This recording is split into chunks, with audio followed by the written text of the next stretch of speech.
All right, you ready? Woo.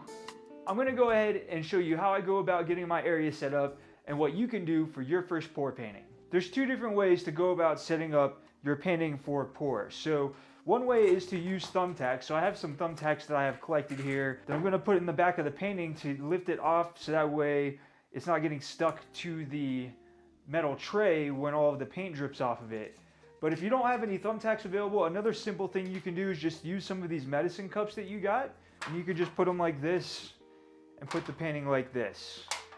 Now there is also, you want to make sure that the painting is level, so that's really important that the canvas is level, otherwise you're going to get some stretching and some mistakes in your painting that you really don't want. For today, I'm going to use the thumbtacks.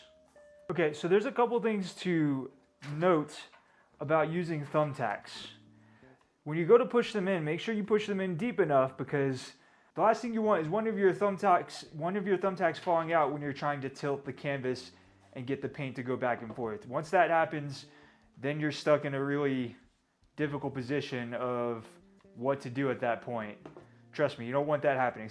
All right, so now that we have our thumbtacks in, this is basically the extent of prepping our area for the pour. As long as you have something to catch the dripping of the paint in, and you have your canvas set up so it's lifted off of the surface, then you are good to go.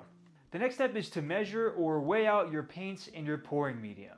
All right, so as I stated, we're gonna do a 3-to-1 ratio. Let me just make a little more space here. Okay, so we're gonna do a 3-to-1 ratio here, and we'll start with the white.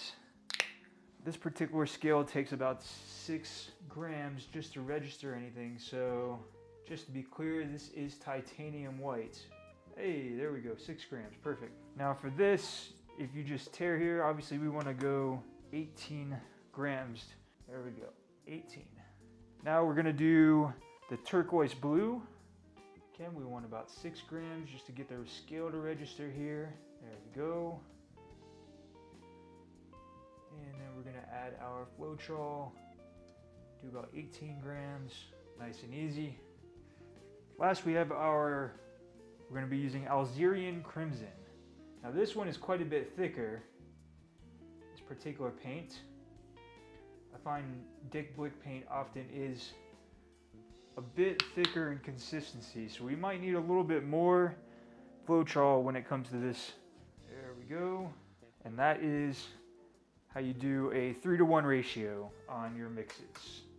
Once we have our paints and our pouring medium measured and weighed out, the next thing we want to do is mix it all up really good. What we want is a nice flow off of the palette knife or the popsicle stick, and we're looking for it to mount up slightly before it levels out. All right, so I got my little cloth here, and let's get these mixed up and see if we have the correct consistency for them. Kind of reminds me of like a raspberry sauce or something like that. In fact, I think this might actually be too thin. Add just a little bit more paint to this one. That's a little bit better. All right, I'm satisfied with that. Let's go ahead and clean this off. Next, we got our turquoise blue. It's funny because I thought the Algerian Crimson was going to come out really thick, and it really didn't. This one seems to be a little bit thicker than I was expecting it to be. Though it's got a nice flow. It's got a nice flow and mound to it, so I'm not going to add any more to it. Hopefully you can get a good shot of that.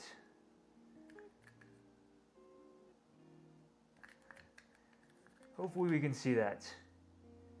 Where it kind of hits the surface a little bit and takes a second to level out. That's really mostly what you're looking for when it comes to the right consistency of the paint. Like I said, when you do a 3-to-1 ratio, you get pretty close. It's a really good place to start with, and most of the time, you'll be good to go with that. So now that we have our paints mixed, we're gonna go ahead and layer them all into one cup. For a beginner pour, one of the easiest pours that you can do, and the one I recommend doing, or the one I recommend starting with, is something that's called a flip cup.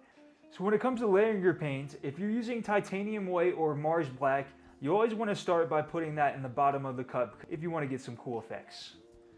Honestly though, when you're first starting, it's a really experimental process.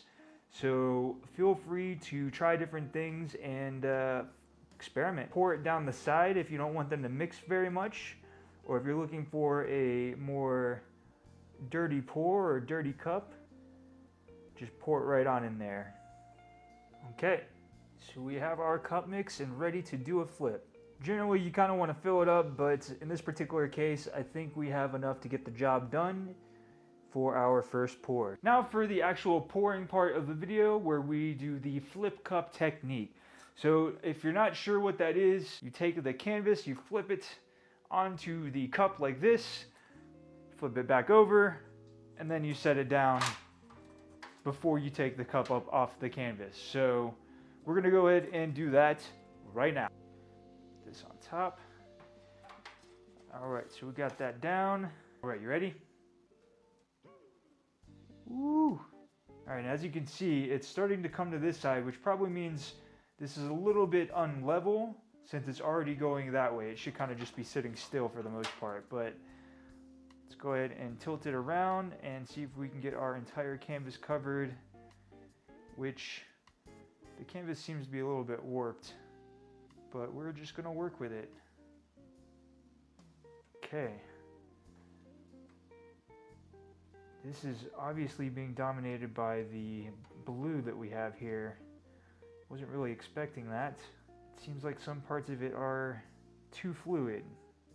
And this little ripple in the canvas is really causing me some issues here. So it's important not to leave it too thick on the canvas, because that can lead to crazing, which is not a desired effect that you want. Trying to get the whole thing freaking covered here without making this design look all funky. Might be a little too late for that though, huh?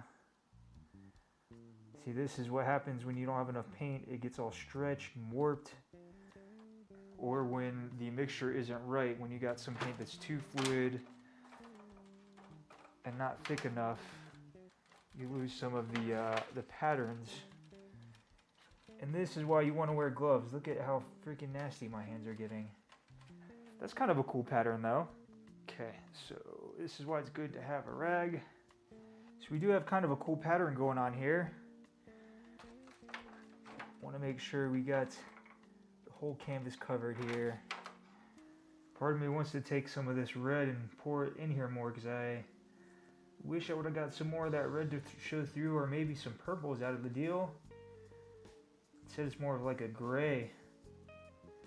I'm afraid if I pour that on there, it's going to mess up what I have though. So okay, so now basically you just want to let it dry and make sure that your painting is level. Since we know it was kind of leaning in this direction a little bit, I'm going to take something and prop it up a little bit, so that way when it's drying, it doesn't pour off this side of the canvas and stretch it out. So like if you see right here in this corner, this is what it looks like when the paint starts to get stretched out. And if that starts to happen on one side while it's drying, then it messes up this cool pattern we got going on here. All right, so I'll have to check on this periodically just to make sure that it's drying how I want it to dry. But that's basically it, folks. So that's 7 easy steps on how to do an acrylic pour painting for beginners. If you still need to figure out what supplies to get started on your acrylic pouring journey, check out this video.